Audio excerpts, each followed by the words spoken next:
Good evening. Welcome to another night of the Daily Octane. This is Wednesday, January 22nd, and I have something that I want to talk about this evening. Last night, if you watched yesterday's quick snippet, I had said that I am looking for some things to talk about. I had one person respond, good friend of mine, Scott the truck driver, YouTube person. He's been on there for quite a long time. He's balanced quite a successful channel for himself, covering a number of different topics. I don't want to talk about any of those topics. Some of them I've talked about in the past, not at all what I want to talk about right now.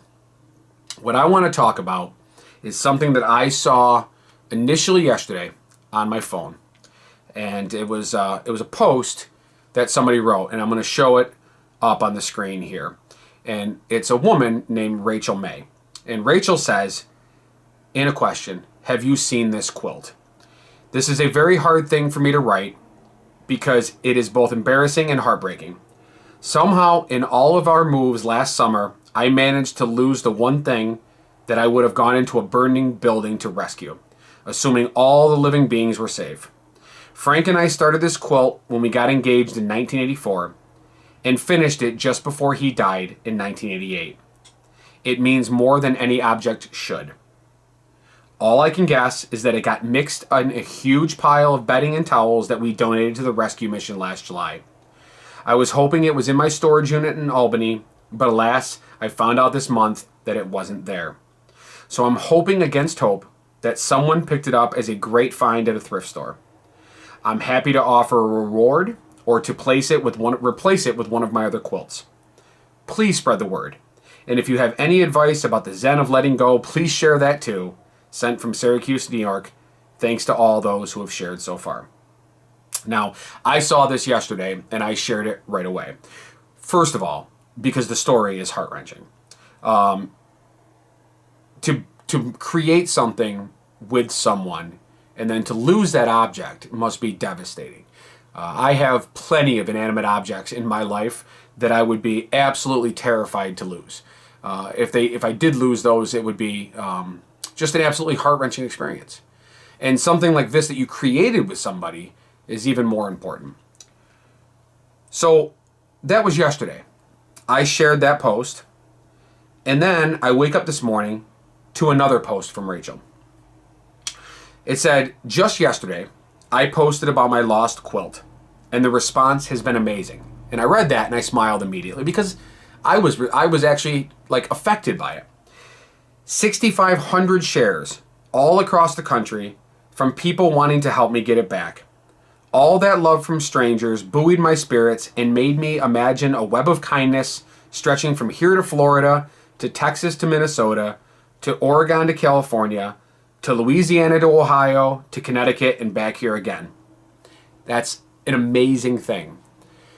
The human, what we all are, can be a wonderful creature. We have a capacity for caring and for tribalism in a good sense, to take the pain that somebody like this is feeling and to try to alleviate it. In this case with social media, sharing it and getting that information out there, what this woman is looking for, hoping beyond hope that somebody has seen it. I had friends in the Albany area that saw the post and like, I'm going to share it as well because we're in Albany, and that's great. Where this gets ugly is that it goes on. And before I write that, or before I read it, I should say, let me explain to you, for those that may not know, who Rachel May is. I know her as Jessica's boss. Rachel May was elected in 2016 as the state senator in New York State for this region. She's not my state senator. Her district is just east of me. However, she was Jessica's state senator because she lived in a different spot at the time. So she took a position as a communications person in her office, and I've had the chance multiple times to spend time with Rachel. Rachel is an honest, caring person. She is kind. She is soft-spoken.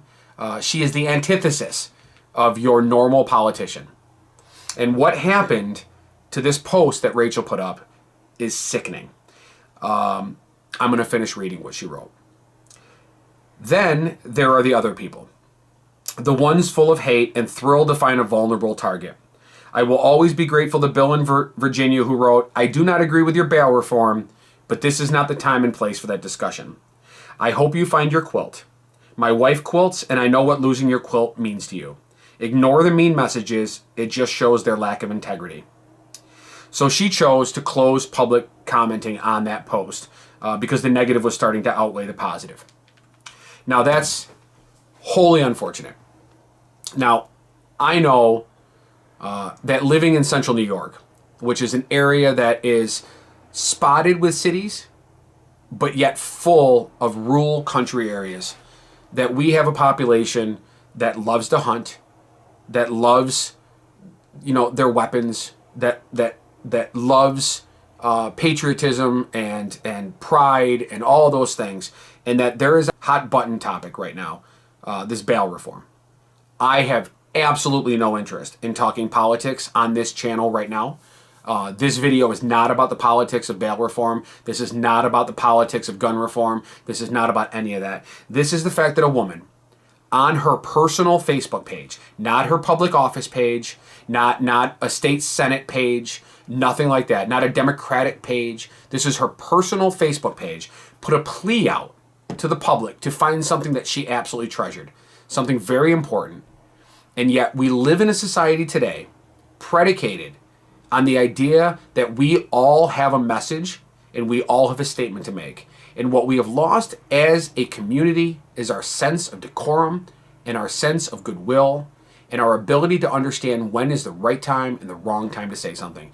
You can disagree with politics all you want. Lord knows I disagree with a number of the politicians out there, but I would never resort to saying something on their personal Facebook page about a post like this. It's disgusting. It's sad because this is a kind woman who's been in office for less than 2 years, and she is not deserving of this kind of attack on a post like this. She has a public Facebook page. Comment there all you'd like if you'd like to rage about her policies, but to destroy the opportunity that she has to find her quilt, because now without commenting, who knows how any information is going to get across, it sickens me. There is an impeachment trial happening as I speak in the Senate, at the national level, the federal level. And all of the sour and dour and ugly politics of today, mixed with this idea on social media and on the internet that we are invulnerable to criticism, that we can say whatever we want to anybody else without any repercussions. This blind, misaligned idea of what freedom of speech is. It does not give you the freedom to be an asshole. It does not give you the freedom to be a prick or to ruin other people's moods, lives, happiness. Politics is one thing, but politics belongs in certain venues, in certain media, not here. I'm sorry I have to have a negative YouTube post tonight. I'm sorry that that this angered me. It's the first opportunity that I've had to vent about something like this, but it's disgusting. On a positive note, in the description below this video, I'm going to put a link to her original post. If you would like to read that post and see how it's been shared, if you've got any information on this quilt that she made so many years ago, please contact Rachel May. Let her know that you found it. If you think you might know someone in the Albany area and you're on social media, share this video. Maybe they can see it. I'd like to help her find it because she is a good woman who deserves to be happy. Thank you for watching tonight's episode of the Daily Octane. I'm sorry it was negative. I wish I had something happier to say. At least I smiled a little bit while I did it. Like this video if you can. Share this video more than any others. Share this video in case you know anybody that may have any information about where this quilt is located. And subscribe to my channel on YouTube. I'm going to start doing topical information, probably a lot of these talking head videos because I just don't have a lot of traveling stuff going on. It's bitter cold out right now in New York State. So I'm going to cover some topics over the next several days anyway. But this is something I really wanted to hit tonight. So thank you for watching another evening here of the Daily Octane. I will see you guys tomorrow. Have a great night.